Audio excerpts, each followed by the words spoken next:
다 함께 묵상 기도 드림으로 5월 첫째 주일 예배 우리 아버지 하나님 앞에 올려드리겠습니다. 함께 기도하겠습니다.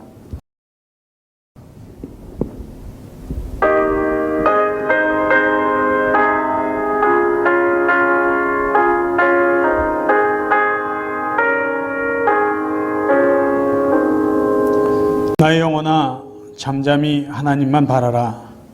대저 나의 소망이 저로조차 나는도다. 오직 저만 나의 반석이시오 나의 구원이시오 나의 산성이시니 내가 요동치 아니하리로다.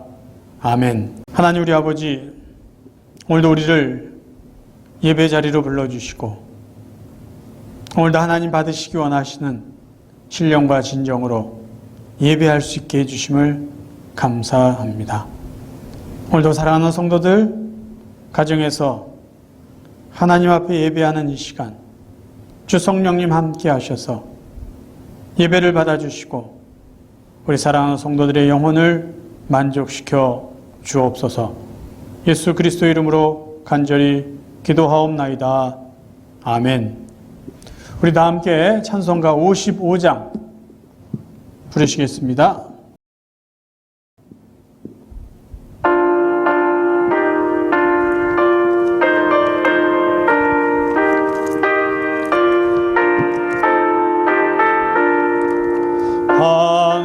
하나님의 크신 사랑 하늘로서 내리사 우리 맘에 항상 계셔 온전하게 앞서서 나의 주는 자비하사 사랑 무한하시니 두려워서 떠는 자를 구원하여 줍소서. 걱정 근심 많은 자를 성령 담화하시며 복과 은혜 사랑받아 평안하게 앞서서. 점과 나중 되신 주여 항상 인도하셔서 마귀 유혹받는 것을 속히 끊게 앞서서. 전능하신 아버지여 주의 능력 주시고 우리 마음에 임하셔서 떠나가지 맙소서. 주께 영광 항상 돌려 천사처럼 섬기며 주의 사랑 영영토록 찬송하게 앞서서. 우리들이 거듭나서 의미 얻게 하시고 주의 크신 구원받아 온전하게 앞서서. 영광에서 영광으로 천국까지 이르러 크신 사랑 감격하여 경배하게 앞서서. 아멘. 오늘은 복음성가 한 장 부르시겠습니다.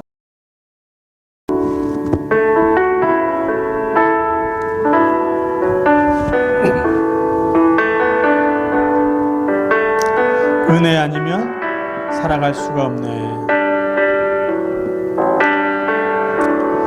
은혜 아니면 살아갈 수가 없네. 마저도 다 주의 것이니 세상 평안과 위로 내게 없어도 예수 오직 예수뿐이네. 은혜 아니면 살아갈 수가 없네.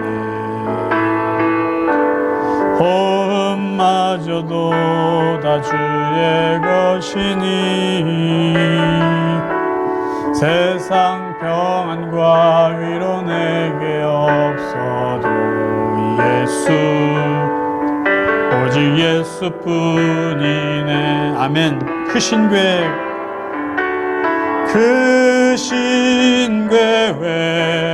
다 볼 수도 없고 작은 고난에 지쳐도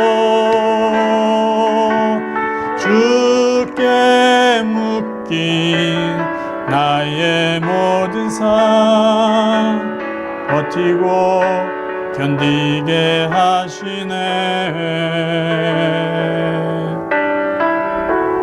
은혜 아니면 살아갈 수가 없네. 나의 모든 것 다 주께 맡기니 참된 평안과 위로 내게 주신 주 예수 오직 예수뿐이네.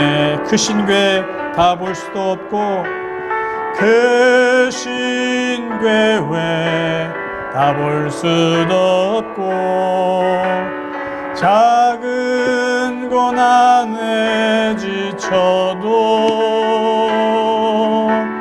주께 묶인 나의 모든 삶 버티고 견디게 하시네.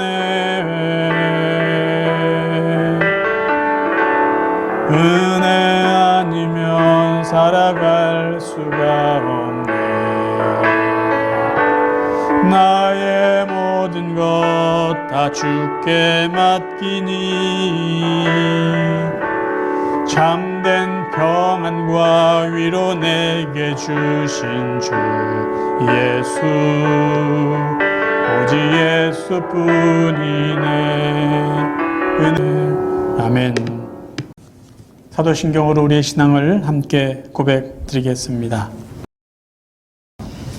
전능하사 천지를 만드신 하나님 아버지를 내가 믿사오며 그 외아들 우리 주 예수 그리스도를 믿사오니 이는 성령으로 잉태하사 동정녀 마리아에게 나시고 본디오 빌라도에게 고난을 받으사 십자가에 못 박혀 죽으시고 장사한 지 사흘 만에 죽은 자 가운데서 다시 살아나시며 하늘에 오르사 전능하신 하나님 우편에 앉아 계시다가 저리로서 산자와 죽은 자를 심판하러 오시리라. 성령을 믿사오며 거룩한 공회와 성도가 서로 교통하는 것과 죄를 사하여 주신 것과 몸이 다히 사는 것과 영원히 사는 것을 믿사옵나이다. 아멘. 이 시간 잠깐 기도하겠습니다. 하나님 우리 아버지, 오늘도 우리에게 생명을 허락하여 주시고 오늘도 우리에게 예배할 수 있는 믿음과 은혜와 환경을 만들어 주심을 감사드립니다. 이 땅에서 구원받은 자로 살면서 하나님이 때에 맞는 은혜 주시고 그 은혜가 은혜인 줄 알며 감사하며 살게 하신 것 진심으로 감사드립니다. 지금까지 건강을 지켜주시고 이 땅에 살면서 천국의 소망 두며 살아갈 수 있는 부활의 믿음 주신 하나님 앞에 다시 한번 감사드립니다. 코로나19 사태 때문에 뉴노멀 시대를 살아가고 있지만 하나님 변함없는 믿음의 삶을, 변함없는 하나님의 말씀 앞에서 사는 삶을, 변함없이 기도하며 사는 삶을 잊지 않고 늘 하나님 앞에서, 사람 앞에서 바르게 살아갈 수 있는 저희들 되게 하여 주옵소서. 코로나19 사태를 지나면서 저희들 삶 속에 무엇이 중요하고 무엇이 덜 중요한지 우선순위를 다시 정립할 수 있는 시간을 허락하여 주시고 세월과 시간을 아낄 수 있는 지혜 또한 허락하여 주옵소서. 이 시간 사랑하는 우리 형제교회 성도들 위해서 기도합니다. 하나님, 불면증으로 시달리는 분 있으면 하나님 밤에 단잠 주무시도록 은혜를 주시고, 하나님 우울증 때문에 힘들어하고 있는 성도들이 있다면 그 마음에 참 평강과 살아있는 소망을 허락하여 주셔서 늘 기쁨과 감사 가운데 살게 하여 주옵소서. 아직도 신분 문제 때문에 어려움 당하고 있고 마음고생하는 성도님들, 하나님 그 신분 문제 속히 해결하여 주셔서 하나님 기쁨과 감사로 또 새로운 삶을 살아가게 하여 주시옵소서. 경제적으로 어려움을 겪고 있는 성도님들 계십니다. 피할 길을 허락하여 주시고 용기를 허락하여 주시고 이 어려움을 속히 하나님께서 해결하여 주셔서 하나님, 사랑하는 성도들 더 이상 경제적으로 어려움 당하지 않도록 주께서 은혜 가운데 복을 허락하여 주시기를 기도합니다. 오늘도 변함없이 선교사님들의 안전과 건강을 위해서 기도하오니 하나님, 현지에서 현지인들과 열악한 상황 가운데 함께 생활하며 복음을 증거하는 우리 귀한 선교사님들 건강을 특별히 돌보아 주옵소서. 코로나19 확진자들을 돌보는 수많은 의료진들의 건강 또한 지켜주셔서 하나님, 환자를 돌보는 가운데 의료진들이 상하거나 다치는 일 없도록 하나님께서 보호하여 주시기를 기도합니다. 오늘도 우리 사랑하는 성도들 가정에서 예배드리는 이 시간 하나님의 음성 듣게 하여 주시고 예배드리며 하나님 앞에 간절하게 아뢰는 기도 들어주시고 성령 하나님, 이 시간 사랑하는 성도들과 함께 하셔서 영광을 받아주시고 오늘도 은혜로 축복하여 주옵소서. 예수 그리스도 이름으로 간절히 기도하옵나이다. 아멘.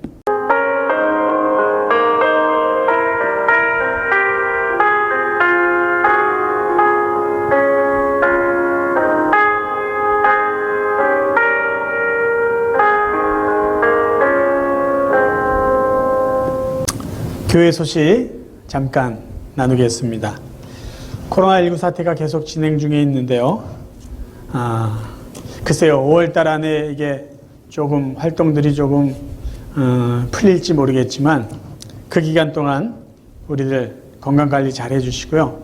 정신적으로 또 더 나태해지지 않도록, 또 신앙적으로 또 이렇게 무기력해지지 않도록 육체적으로, 신앙적으로, 우리 정신적으로 좀 더 활력 있는 생각들, 또 활동들을 이렇게 잘 찾아서 건강관리 잘 해주셨으면 좋겠습니다.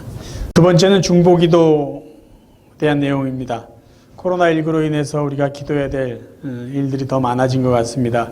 우리 자신의 건강을 위해서도 기도하지만 코로나19 감염자들, 정말 300만, 세계적으로 300만 명이 넘는 감염자들, 또 6만여 명이 넘는 또 사망자들, 또 그런 유족들, 그분들을 위해서 기도해 주시고요.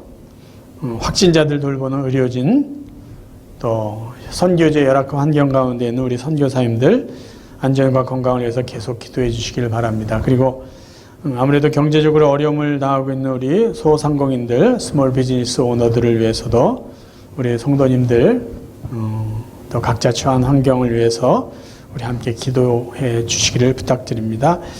수요 예배는 매주 수요일 오후 8시에 줌을 통해서 계속 지금 성경 공부하고 있습니다.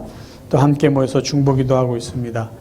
가능한 한 여러분 더 많이 참여하셔서 함께 신약 성경 말씀 배우고 또 교제하며 함께 또 기도할 수 있는 시간 갖기를 원합니다. 다음 주일은 5월 10일은 어머니 날입니다. 어머니 주일로 지키는데요.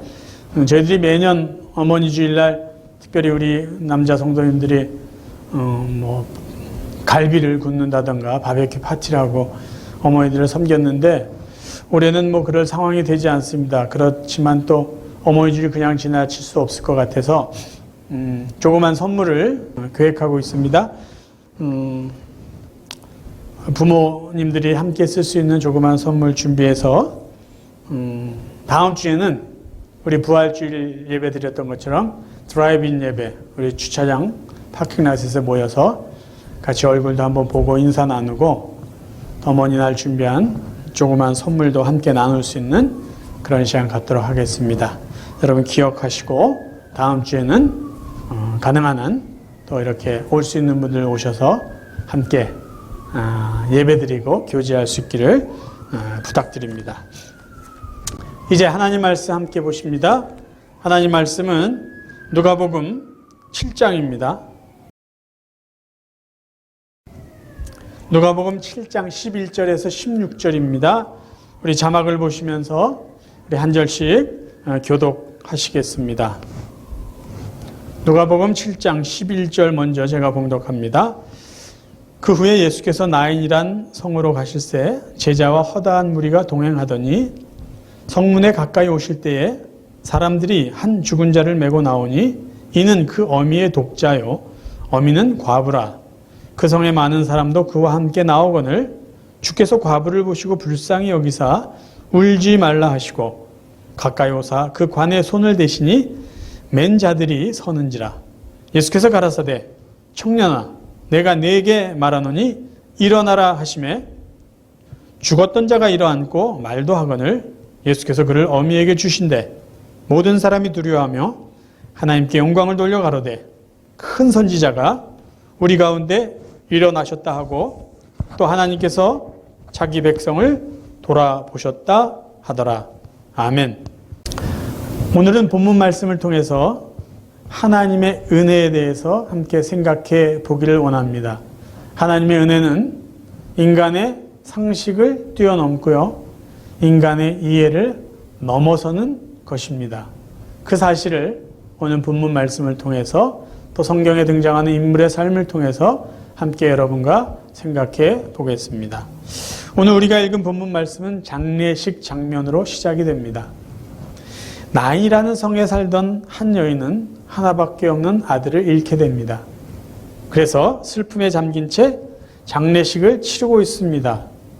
그래서 그 아들의 시신이 놓여있는 관을 들고 장례 행렬이 나인성 바깥으로 나가고 있는 그때에 예수님과 제자들 그리고 그들을 따르는 수많은 사람들은 오히려 나인성으로 들어오려고 하다가 서로 마주치게 됩니다.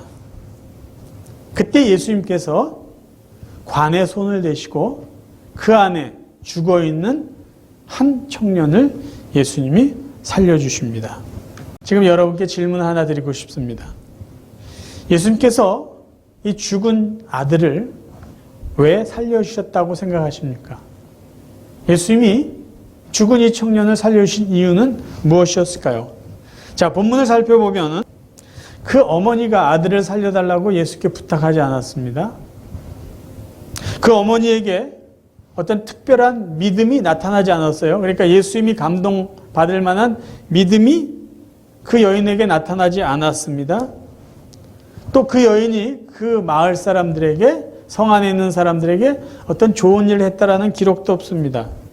그런데 본문에서 우리가 확인할 수 있는 이 죽은 청년이 살아난 이유는 분명한 한 가지가 있는데요.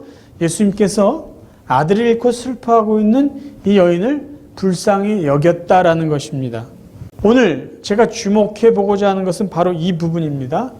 성경에서 말해주고 있는 은혜라는 것이 바로 이런 것이다라는 것이에요. 하나님께서 사람들에게 은혜를 베풀으신 이유, 예수님께서 그 시대 사람들에게 은혜를 베풀으신 이유는 그 사람이 은혜 받을 만한 자격이 있어서가 아니라 그저 예수님의 긍휼히 여기시는 마음 때문에 그들이 은혜를 받게 되었다라는 것이죠. 우리가 하나님의 은혜를 바르게 이해하는 것은 굉장히 중요합니다. 왠지 아세요?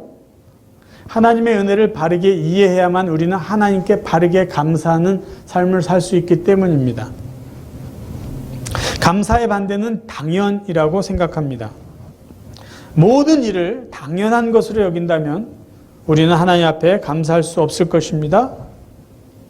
죽은 아들이 살아난 것이 당연하다라고 여겼다면 그 아들의 어머니는 예수님께 감사하지 않았을 거예요.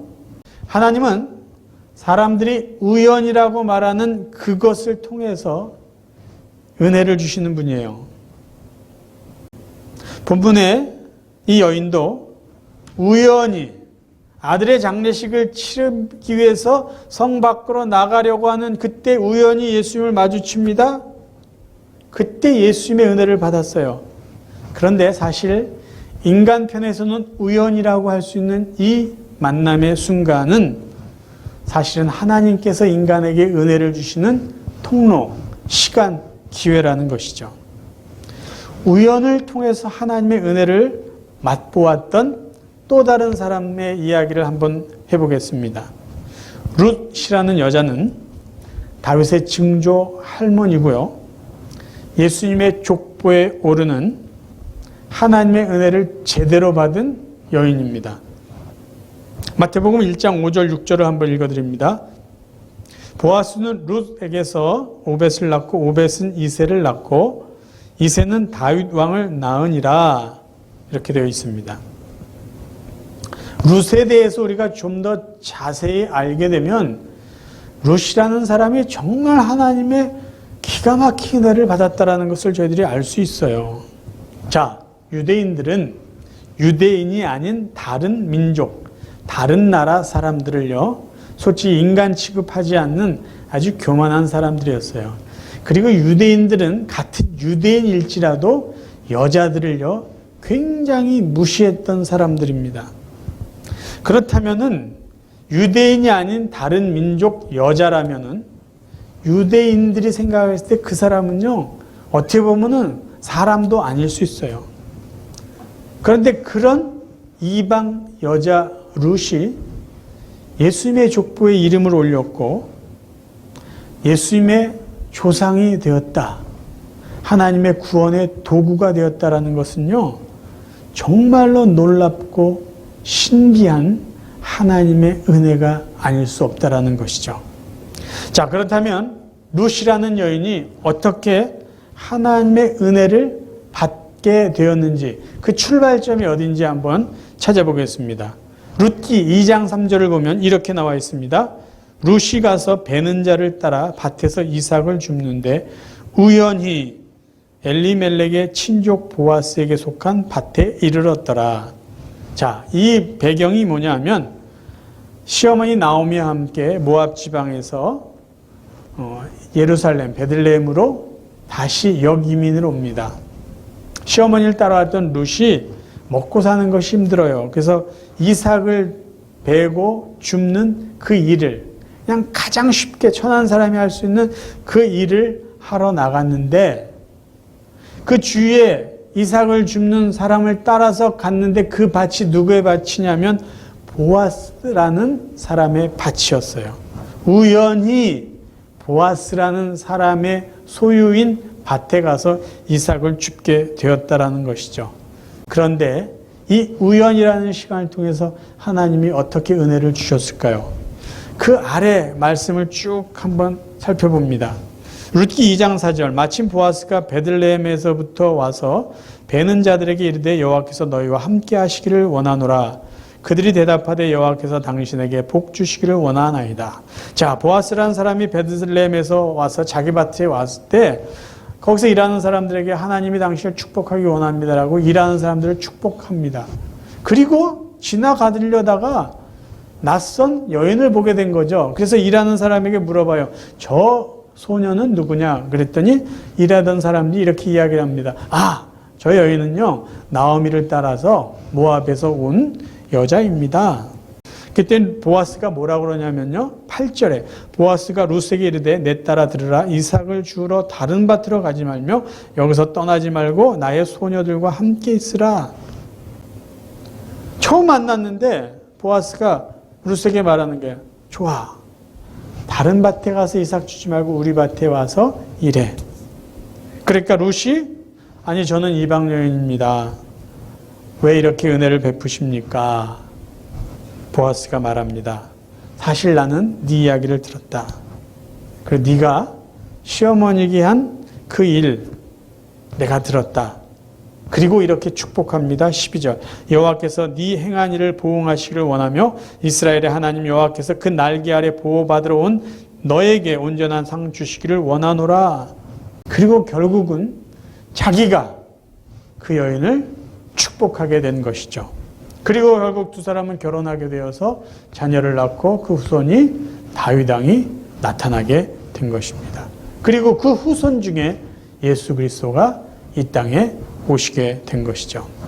지금까지 저희들은 하나님의 은혜라는 것은 인간의 노력의 결과도 아니고요.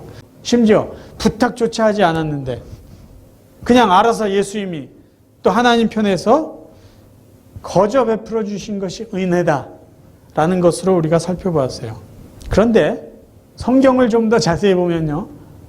이러한 과분한 은혜보다 더 크고 놀라운 은혜를 주신 사건이 또 그 인물이 있다라는 것이에요.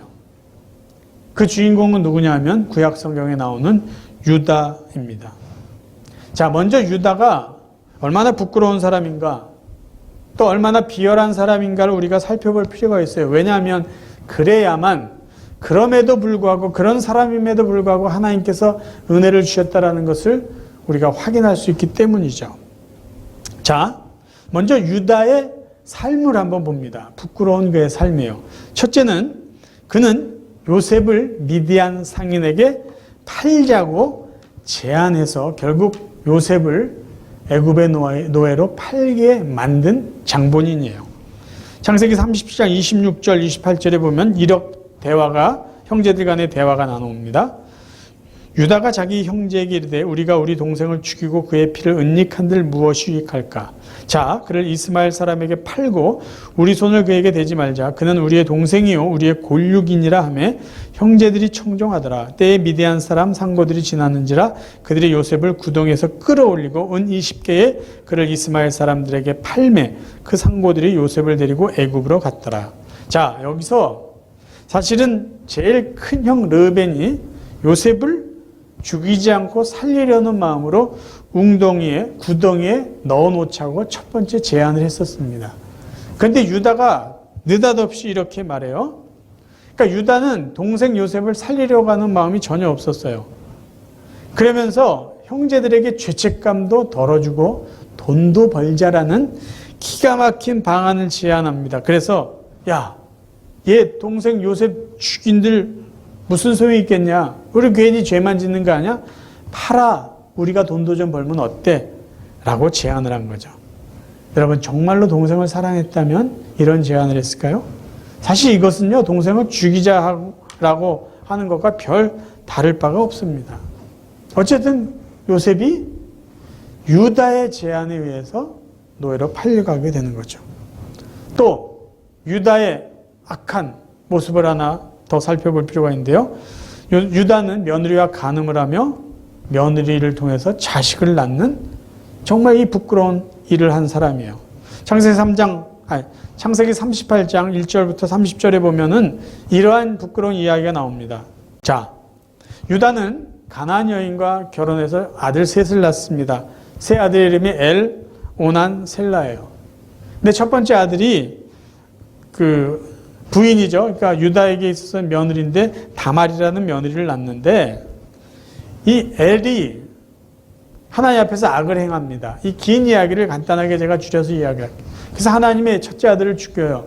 그래서 둘째 아들을 형수하고 이제 결혼을 시키는데 과거 그 히브리 민족들의 어떤 그 전통에 의해서 형사 취수 제도에 의해서 동생을 이제 형수와 결혼시켜서 자식을 낳으려고 했는데 이 둘째 아들도 하나님이 오실 때 악을 행합니다. 그래서 하나님이 둘째 아들마저 죽입니다. 그러면 이제 막내 셋째 아들과 형수 첫 번째 그 며느리와 결혼을 시켜서 자식을 낳아야 되는데 유다 생각에는 잘못하다가는 이 마지막 아들도 죽을 것 같으니까 슬며시 다말에게 이렇게 이야기합니다. 이 막내 아들이 아직 나이가 어리니까 이 아이가 장성할 때까지 너는 친정집에 가서 좀 있다가 내가 때가 되면 부르겠다라고 말을 해요.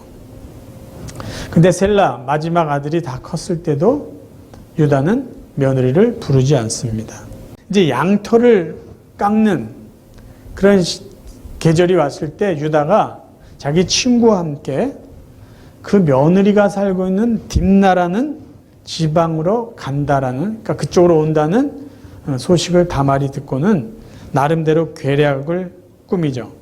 그러니까 양털을 수확하는 축제 때는 사람들이 술을 마시고 즐기는 그런 일들이 많았는데, 그때 술에 취해서 유다가 창녀를 찾습니다. 그것을 알고 다말이 그전에는 과부의 옷을 입고 있다가 창녀의 옷으로, 그러니까 창녀처럼 옷을 바꿔 입은 다음에 유다를 유인합니다.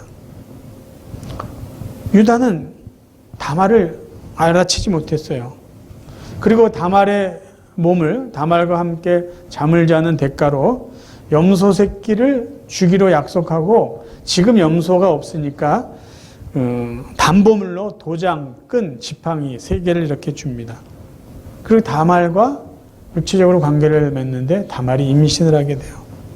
며칠 지나서 유다가 약속한 그 담보물, 그러니까 약속한 염소를 주려고, 그러니까 담보물을 찾아오기 위해서죠. 염소를 주려고 친구에게, 야, 지난번에 내가 거기 창녀와 함께 하룻밤을 잤는데 창녀를 찾아줘라. 이 염소 새끼를 주고 내가 맡겼던 도장, 또 끈, 지팡이를 찾아달라 했더니, 그곳 사람들에게 물어봤더니 그 지역에는 창녀가 없다라는 것이에요. 그 별일이 다 있다라고 시간이 지났는데 약 3달이 지난 후에 뜻밖의 당신의 며느리 다말이 간음을 해서 임신이 되었다라는 소식을 듣습니다. 그러자 유다가 어떻게 하냐면요, 그 며느리 다말을 끌어내어 불살라 죽이라고 말합니다. 그때까지 다말이 아무 소리 안 하고 있다가 정말 사람들이 그 여자를 데리고 불살라 죽이려고 하는 그때에 이렇게 이야기하는 거예요. 잠깐만요. 내 뱃속에 있는 아이의 아버지는 이 물건의 주인입니다 라고 말하면서 유다가 그에게 담보물로 주었던 도장과 끈과 지팡이를 보여줍니다. 유다는 깜짝 놀라게 된 거죠. 그러니까 유다가 그 며느리에게 했던 못된 짓은 뭐죠? 사실은 쫓아낸 거예요. 셋째 아들 혹시 죽으면 어떡하나 유다를 쫓아내고 약속을 지키지 않았죠. 그리고 몰래 창녀의 몸을 탐한 거예요. 그 자체도 부끄러운 일이에요. 그리고 오히려 다말을 간음한 여자다라고 공개적으로 비난하면서 죽이려고 했던 것이죠. 그 행동이요, 사실 좀 비열했다라고 우리는 말할 수 있어요. 자, 지금부터 제가 여러분과 강조하고 싶은 내용이에요. 만약에 요셉의 이야기가 여기서 끝냈다면은, 그래, 이 인간 이렇게 마땅히 벌받고 사람들 앞에서 창피를 당하고, 그래, 이런 사람이 이렇게 살다 그냥 그의 삶이 맞춰도 괜찮아. 부끄러운 짓을 했으니까 부끄러움을 당하고 살면 돼. 그런데 유다의 삶이 그렇지 않았어요. 유다 이야기는 하나님의 은혜로 마치게 됩니다. 우리가 하나님께서 유다에게 어떤 은혜를 주셨는지 살펴볼 필요가 있어요. 왜 그런지 아세요? 우리도 마치 유다처럼 부끄러운 짓을 했고 때로는 비열한 실수를 범했다 한다면, 하나님이 유다에게 주신 은혜가 우리에게도 올 수 있다. 우리도 유다와 같은 은혜를 받을 수 있는 수혜자가 될 수 있다는 것을 우리는 유다가 받은 은혜로 기대할 수 있게 된다는 것이에요. 자, 하나님께서 유다에게, 그 부끄럽고 비열한 유다에게 어떤 은혜를 주셨나요? 첫째, 하나님은 요셉을 통해서 그 유다를 용서해 주십니다. 유다는 요셉에게 용서를 구하지도 않았어요. 그리고 동생을 노예로 판 것에 대한 용서받을 어떤 자격도 없어요. 용서받을 만한 어떤 선한 일을 한 것도 없어요. 본문을 봅니다. 창세기 45장 4절부터요. 요셉이 형들에게 이르되 내게로 가까이 오소서. 그들이 가까이 가니 가로되 나는 당신들의 아우 요셉이니 당신들이 애굽의 판자라. 이 당신은 바로 누굴까요? 유다죠. 당신들이 나를 이곳에 팔았으므로 근심하지 마소서, 한탄하지 마소서. 하나님이 생명을 구원하시려고 나를 당신들 앞서 보내셨나이다. 이 땅에 2년 동안 흉년이 들었으나 아직 5년은 기경도 못하고 추수도 못할지라. 하나님이 큰 구원으로 당신들의 생명을 보존하고 당신들의 후손을 세상에 두시려고 나를 당신들 앞서 보내셨나니, 그런즉 나를 이리로 보낸 자는 당신들이 아니요 하나님이시라.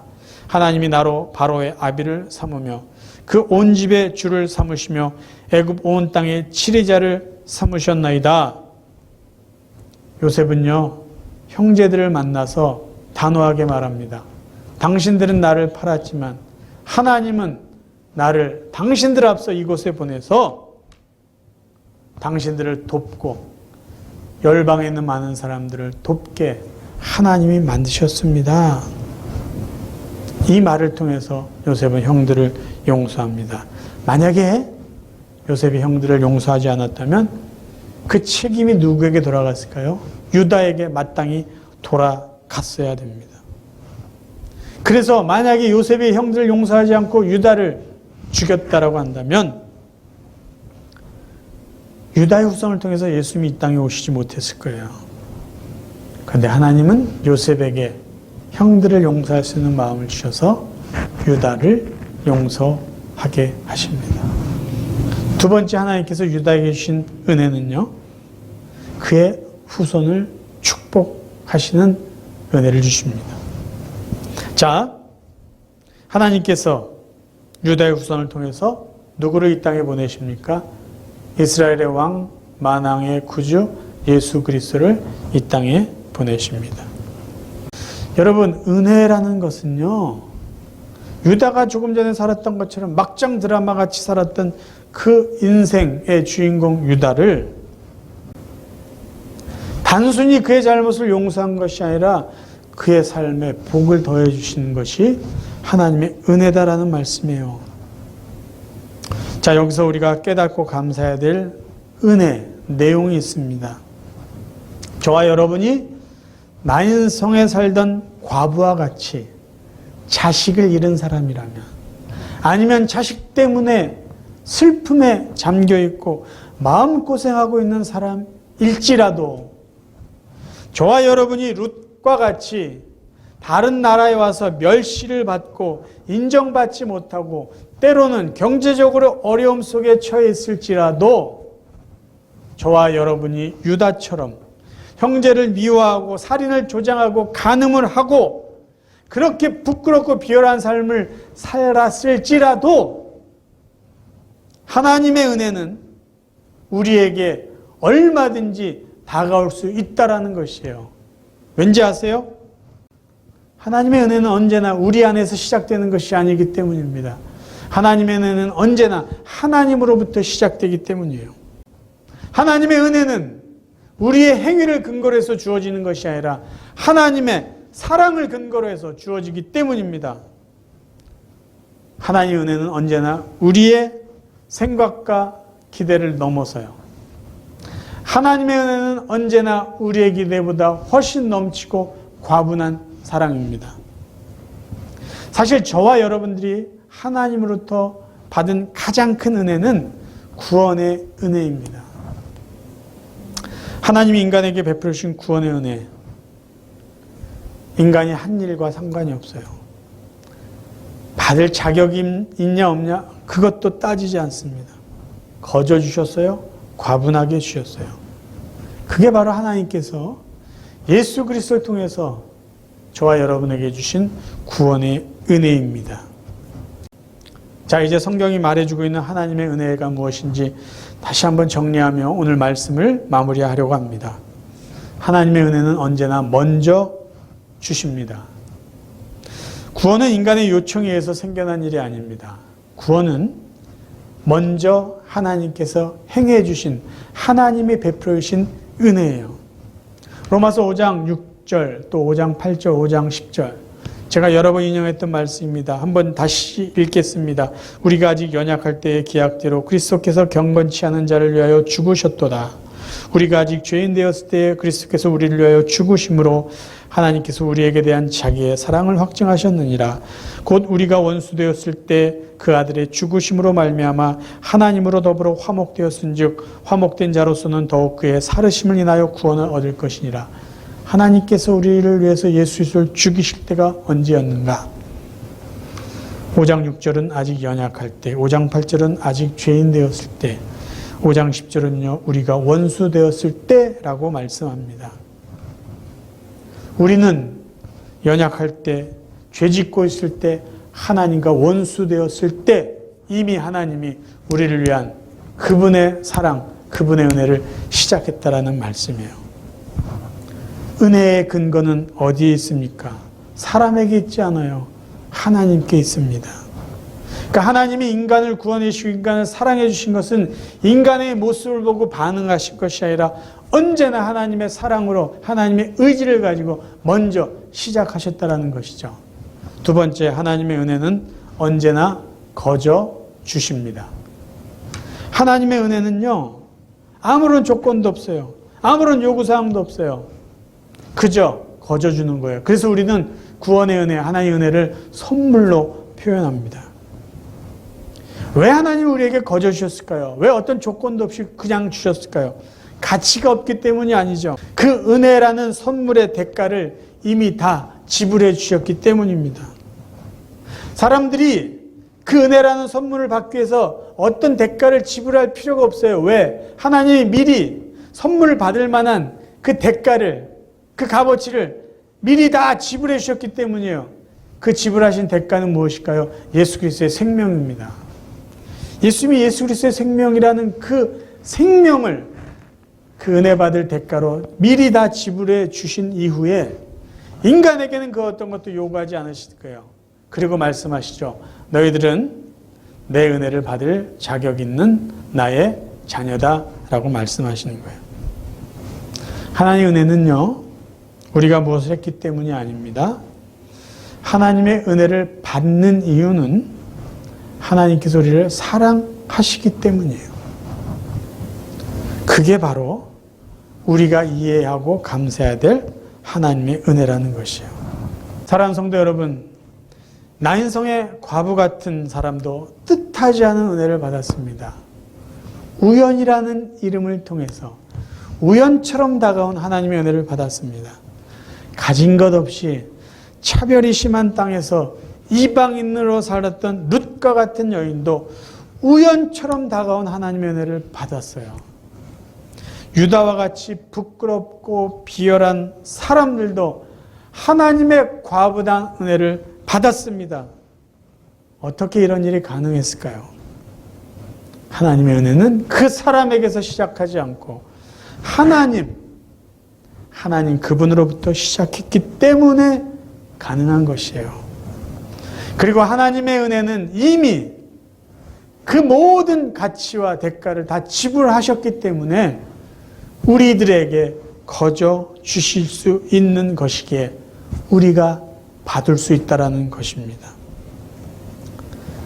이제 저와 여러분의 삶에 과분하지만 하나님으로부터 시작되는, 그래서 우리가 거저 받을 수 있는 그 하나님의 은혜를 기대하며 살기를 바랍니다. 그리고 우연이란 이름으로 다가오는, 우연처럼 다가오는 그 하나님의 놀라운 은혜를 여러분 누리시며 살아갈 수 있기를 바라요. 그리고 늘 그분께 감사하며 우리도 하나님으로 받은 그 놀라운 은혜를 이웃들과 나눠주며 살아갈 수 있는 그런 넉넉한 사람, 은혜의 사람 될 수 있기를 주님의 이름으로 축원합니다. 함께 기도하겠습니다. 하나님 우리 아버지, 오늘 하나님의 은혜에 대해서 함께 나눌 수 있게 귀한 시간을 주셔서 감사합니다. 우리에게서는 절대 시작될 수 없는 그 과분하고 놀라운 은혜, 하나님께서 먼저 시작하시고 하나님께서 거저 주신 그 모든 것을 생각하며 이 시간 다시 한번 감사드립니다. 예수 그리스도 이름으로 간절히 기도하옵나이다. 아멘. 이제 저희들 준비한 헌금 드리는 시간 갖겠습니다.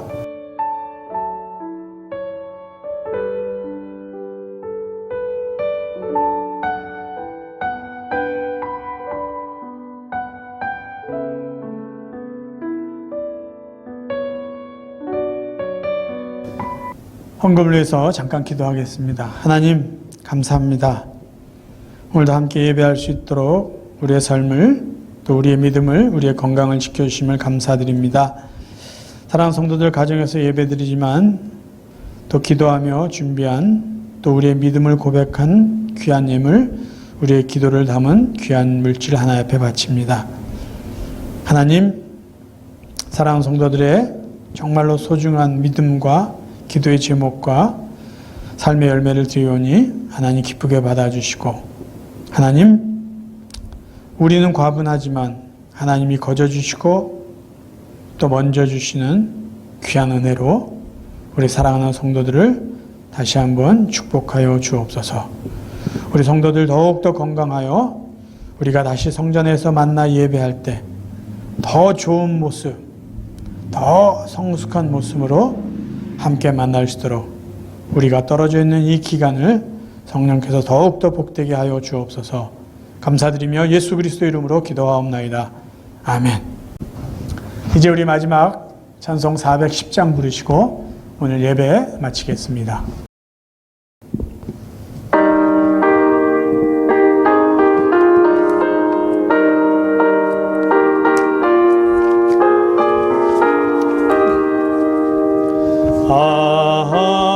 하나님의 은혜로 있을 데 없는 자 왜 구속하여 주는지 난 알 수 없도다.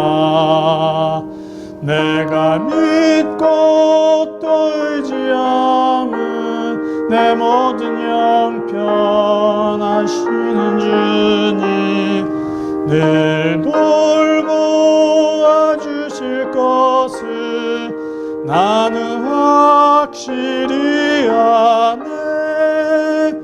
왜 내게 굳센 믿음과 또 복음 주셔서 내 마음이 항상 편한지 난 알 수 없도다.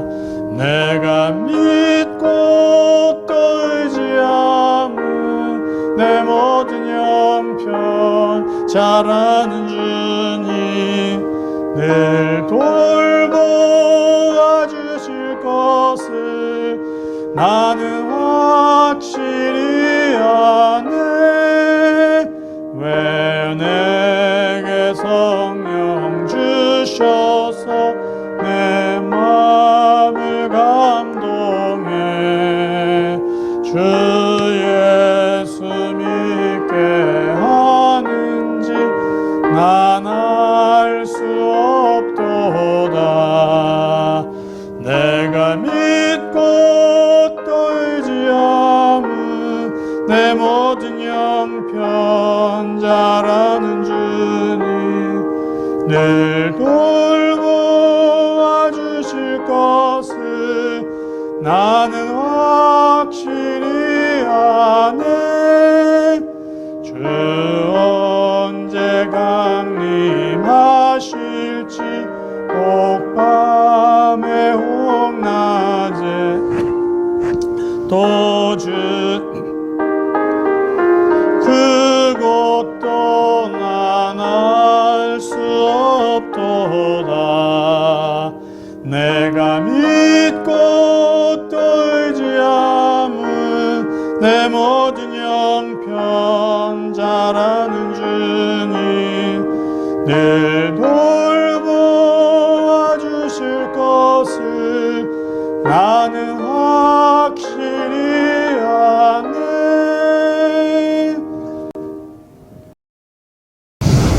지금도 우리 주 예수 그리스도의 은혜와 하나님 아버지의 무한하신 사랑하심과 성령님의 감화감동 교제하심이 남은 삶을 하나님의 은혜 가운데로 살기로 기대하며 또 기도하는 우리 귀한 성도들 위해 사랑하는 성도들의 가정과 그들의 일터와 자녀들 위해 앞으로의 계획과 건강 위해 그리고 흩어져 살고 있는 모든 가족과 친지들 위해 오늘도 변함없이 땅끝까지 이르러 주의 복음을 증거하는 선교사와 그곳에 있는 수많은 영혼들 위해 코로나19로 인하여 어려움을 당하고 있는 많은 분들과 그들을 돌보는 수많은 의료진들 위해 영원까지 함께 없기를 간절히 축원하옵나이다.